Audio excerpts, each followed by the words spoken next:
alaikum wa rahmatullah patriote yi ñuy ñaanat rek ben focus Naby Vision ngeen focus ngeen def ko ngir li patrie bi nga xamne mom lañu bok parce que c'est important de savoir que amna ño xamne liggéey taxu leen jóg may encourager walé dama néwon sax duma ci wax ndax vraiment je pense que yoon mom ñepp la fi nekkal te dañu néwon Sénégal jubal jubanti te yoon bobu dañuy ñaan yalla mu def lo ñepp mu def liggéeyam ci kaw ñepp nak muy man di keneen di sama morom mais liñu gis muy dox ci dëkk bi te ñun ñepp ñukoy gis tek ci suñu bëtt xam nañ ne dafay jar nguur gi jël seeni ay responsabilité te séparation des pouvoirs bi maa ngi koy rafetlu nag bu baax a baax ndax homme de tenue yi xaaratuñu ku leen blâmer te gouvernement bi aussi déglootuñu ku leen di ŋaññ mais mënuñu bëgg a yor réew di ko doxal ci ay tappale comme suñu mbokk yi ni ñu yaakaaree ne noonu la ñu bëgg a doxalee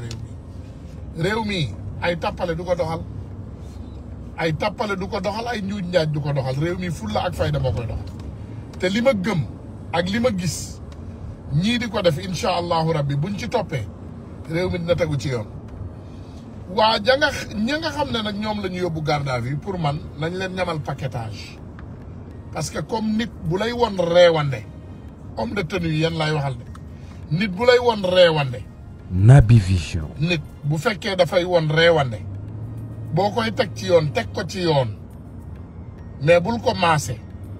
am na ñoo xam ne sax dégg naa dañoo defaraale ay sac de voyage comme li ma leen man du ma suivre ñu bari dañoo defaraale ay sac de voyage parce que boo nekkee ci yoon looy defaree sac bu fekkee yow da nga nekk ci yoon yow xam nga ne kenn mënul la dara mais bu fekkee yow nekkoo ci yoon ci tooñ rek nga dëkk di nga xam ne kenn du la ko bàyyee te loolu defe naa moom moo toll fa lañ toll et j'espère bien que ce gouvernement va continuer à prendre ses responsabilités voilà nañuy déggal rek jubal jubbanti dañuy déggal suñu bopp rek képp ku fi ñëw di def li nga xam ne moo dul yoon def liggéeyam dinañu yaru parce que nag sëñ bi ay caaxaan dafa jeex ci Sénégal de Sénégal liñ fa gis ñii ñu fa gis ak lii nga xam ne moom la ñu fas yéene def lii yóbbuwul jëmalewul réew kanam de ma wax lu ma neex ma def lu ma neex ma tooñ ku ma neex ma def lu mais loolu la ñu doon xeex pour dindi ko fi c'est ce qu'on combattait hier mënuloo combattre dara hier tey ngay bàyyi même chose boobu di continuer Naby Vision mënuloo combattre dara démb tey nga bàyyi même chose boobu muy continuer mënut a nekk c'est pas possible li ñu doon combattre démb ba yegg fii moom la ñuy continuer combattre ndax dañu ne jubal jubbanti loolu tax na ñun ñëpp ñu dem votel ki nga xam ne mooy président Bassirou Diomaye Diakhar Faye chicote bi bu waree dal police gendarmerie gouvernement chicote bi bu waree dal na dal ci ñëpp nag tàmbalee ko ci man sama moroom ak keneen ku fi waay tooñ na porter plainte loolu mooy dëgg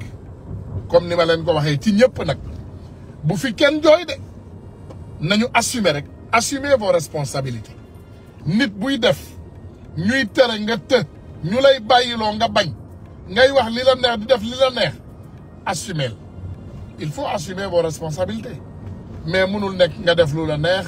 heure fay bu jotee nga ne yow doo fay non bor fay la sant képp ku jëf na nga fay xawma comme niñ tuddee seen bopp noonu je ne sais pas coalition xawma ñu ne lan xawma je ne sais pas sàmm bañ a sàmm mënoon ngeen ko tuddee bañ a sàmm sa kàddu waaye dégg naa sàmm sa xawma lan ngeen ko tuddee waaw d'accord Naby Vision en tout cas sàmm leen seeni kàddu rek te respecté li nga xam ne moom mooy loi wu réew waxuma loi wu nit ndax wax dëgg yàlla ñun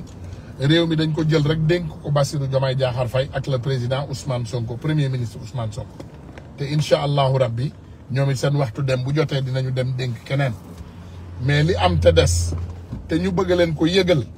mooy ñooñu bu ñu jalgati woon yoon ñun ngeen di njëkk dégg wax nañ leen ko ndax ñun dëgg moo ñu tax a jóg te dañ koy teg ci yar ak teggin nag képp ku fi jalgati yoon dinañ ko wax ak képp koo mën a doon nag waaye fi mu ne moom wax dëgg yàlla nañu jox dëgg homme de tenue Sénégal ndax du ma ne sax gouvernement bi ndax gouvernement bi seen yoon nekku ci ndax ay séparation des pouvoirs moo fi am ku nekk mooy def liggéeyam yéen vous n'avez toujours pas compris que ce gouvernement du Sénégal a changé li fa xew ça n'a rien à voir avec une personne jegewul Ousmane Sonko xalaatul juróom-ñaar fukki xelam xalaatul di dugg ci li police ak gendarmerie def soxlawul loolu parce qu'on vous dit que ay institutions yu fortes moom moo gën ay hommes yu forts te ay institutions yu fortes la ñu fas yéene bâtir Sénégal incha allahu rabbi un Sénégal pour tous un Sénégal meilleur loolu la ñu fas yéene def may massawuwaale suñu sœurs yi nga xam ne ñoom la ñu gaañ muy kii suñu Mati Sarnia notre sœur gis nañu ñu gaañ ko te ñuy ñaan yoon aussi mu def liggéeyam très rapidement parce que Sénégal dafa war a jeggi ay situation yoo xam ne ay doomu aadama dañuy jël seeni loxo di ko teg ay nit ci ay fen Sénégal dafa war a jeggi loolu. Naby Vision. Sénégal dafa war a dépasser loolu dafa war a dépasser ay situation yoo xam ne nit dañuy jël seen loxo di ko teg doomu aadama. No one has the right to put their hands on someone. loi la ñu wax bu nit bu la defee lu la neexul wala wax la lu la neexul porter plainte waaye yëfuma tey yooyu wala fajal sama bopp yooyu jeex na ci réew mi ñu ngi xaar nag ñi am fit bu leen am lu fit yéen a yor seen làmmiñ def leen li leen neex bu leen am lu fit bàyyi leen di dagg phrase yi gis naa leen ay nit yoo xam ne dañuy dagg ay phrase déedéet ku bëgg a saaga saagaal ku am fit saagaal ku am fit saagaal ku ne yow am nga fit da ngay saaga saagaal ku am fit da ngay saaga saagaal loolu lañ leen wax mais bu leen jéem bu leen man lu da ngeen am fit saaga leen c'est tout un point un trait da ngeen am fit saaga leen ku am fit saagaal ku bëgg a wax safaan waxal safaan be quiet young lady ku bëgg a wax safaan waxal safaan ku bëgg a def safaan defal safaan. Can you stop? Naby Vision. voilà ku bëgg a wax safaan waxal safaan ku bëgg a def safaan defal safaan waaye bu leen xaar de nit ku leen di dimbali wala ku leen di génne ci yi ngeen nekk donc bu leen am lu fit ku am fit amal fit rek waaye bu leen doon nag ay tappet wala ay samba laar moom xam nga di waxantu nga bëgg a yegg te yeggoo yooyu yëpp nañ leen ci génn patriotes yi nag focus leen il faut ngeen xam ne sénégalais yi tey am na lu ñu leen won ci sondage xam nga lu leen sénégalais yi won mooy won nañ leen ne am na benn groupe sénégalais boo xam ne nawloo wuñu leen ah tey sa waay ay nit a génn ak cortège ne fu ñu jëm cybercriminalité kenn topp leen kenn tàccu leen kenn defu leen dara kenn topp leen donc xam ngeen loolu lu mu tekki mooy jëli leen seen carte d'identité ngeen pare pour élection législative yi ñu jëm incha allahu rabbi lii bugguñu ci sax ay victoire 20% amin 90% wala 80% nañu dem ba jël 98%. tous ces petits mécontents là ces petits xawma je ne sais quoi qui se disent qu'ils pèsent quelque chose dinañ fa yegg dinañu xam ne peese wuñ dara voilà peese wuñ dara il ne pèse rien seen coow a bari rek waaye peese wuñ dara cortège du gagné ay élection luubal naa ay milliards jàmbur jënd ci ay 4x4 di ko yóbbu ay cortège gañewul ay élection doon naa milliardaire jaar naa ko fii jaar naa fale créé naa def naa sama ay camlangal lijjanti fi ay milliards jëndee ko ay cortège gañewul ay élection xam nga ay élection lu koy gañe mooy fulla ak fayda ak jubbanti sénégalais yi nañu jub Naby Vision te jubal te jubbanti ñun ñoo ko woote léegi nag loo woote da nga koy assumer je vous dis que les responsabilités commencent par soi-même kenn ku nekk ci ñun sois le premier responsable de tes actions bul fi def nag say tojaange ñu war laa atte ñu war laa teg ci yoon nga ne non yow kenn waru laa teg ci yoon yooyu amu fi de ku def tojaange dañ lay teg ci yoon ku def loo xam ne waroo koo def yoon dina def liggéeyam ak koo mën a doon ku def loo warta def yoon dina def liggéeyam ak koo mën a doon nag loolu bàyyi leen ko xel ku def lu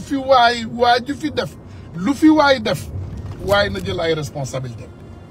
mënu leen fee def ay tojaange dugg ci loo leen xamul def ay njaaxum bu ñu leen indee ci yoon ne yoon na leen atte ngeen di crier ay victimes non non non il faut assumer ku dem kay bay wax assumer ku mel ni gouvernement dina génn di wax ay waxam dof génn di démentir loolu te amoo benn kayit boo ko teg loolu ku ko def yoon day def liggéeyam rek yoon dina leen woo ku diffamé doomu aadama nga jël ay tuuma teg ko nit. Naby Vision. mais dinañ la wax tuuma yooyu nga teg nga indi ay preuve soo indi ay preuve du nekkatul tuuma mais pour di jooy fii ay victime wala jaay doole déedéet ma jox leen exemple bi gën a gaaw ngeen jéggal ma ko nag nit bu génnoon fële ci àll ba ñëw dugg ci ab kër fekk borom kër gi toog ay doomam wër ko nga jël sa mbéj bu tàng ne ko tar borom kër gi lan nga defee ne moo lay dal loolu defe naa yow mën nga del atte boobu atteel ko sa bopp encore une fois nit toog ci këram waxul deful nit jóge fële ci àll ba ak mbéjam bu tàng ñëw ne ko tar fekk fukki doom ak juróom sax ñu ngi wër borom kër gi lan moo lay dal c'est ce qui se passe quand c'est état il faut ngeen xam ne comme niñ leen ko waxee état du ay fo état bu normal état bu sérieux la ñu wax xam naa nag ndeysaan yéen ñu bari li ngeen réeree mbir mooy waa ji fi nekkoon dafa dem ba ñàkkal fayda état ba ngeen defee ne état lu ñàkk fayda la déedéet état lu sérieux la kenn ku nekk ci ñun buy jël état na ko jëlee lu sérieux kiñ fi yoroon dañ ko dénkoon ab état mu jël état bi def ko marché Sandaga ñun ñëpp ñu jël suñu ay responsabilité nangu ko jox ko ay nit yu sérieux. Naby Vision. est-ce que gis ngeen le président Bassirou Diomaye Diakhar Faye buy tukki da koy teg ci yoon bu yeggee fi mu jëm da koy teg ci yoon lépp lu muy def da koy teg ci yoon te loolu la ñu bëggoon muy état bu jub état buy jubal ak état buy jubbanti loolu la ñu gëm loolu la ñu ñaan léegi nag on ne peut pas vouloir une chose et son contraire mënuñoo laaj ne ñun ñoo bëgg état boo xam ne day indi mbiri yoon état bi di teg mbiri yoon ngeen di jooy déedéet damay ñaan suñu kilifa diine kilifa aada citoyen sénégalais bu leen dugg ci seen caaxaan yi de li ngeen gis ñuy def nii yëpp c'est de la manipulation pure et dure la ndax benn mënuloo sàcc alalu réew mi nga ne yow kenn du la àtte loolu mënta nekk bu fekkee sàccoo tu amènes les preuves tu rentres chez toi ndax naa leen wax benn affaire néew ma deful waaye barki Dembo Njaay ñaari nit lañ fi woo dañ fi woo Lat Diop ñu ne ko indil ay preuve Lat Diop mënul indi benn preuve ñu jàpp ko teg ñu woo Abdoulaye Sylla néew ma moo def ak deful waaye biñ ko ne avion privé tudd fii 2000 nangam moom indi na ay preuve am comme quoi que nee na Macky Sall maanaam dafa utiliser turam en ce moment nee nañu moom mbir mi nee na bii xew moom fekk ko Sénégal te Dubaï bi ñuy wax tamit mbir mi fekk ko fa donc moom indi na ay preuve yi wone Naby Vision. ne du moom nit ki moom moo defoon loolu en ce moment donc bàyyi nañ ko mu ñibbi je ne dis pas que moo def wala deful ndax loolu man du sama c'est pas ma responsabilité je sais que daal enquêteurs yi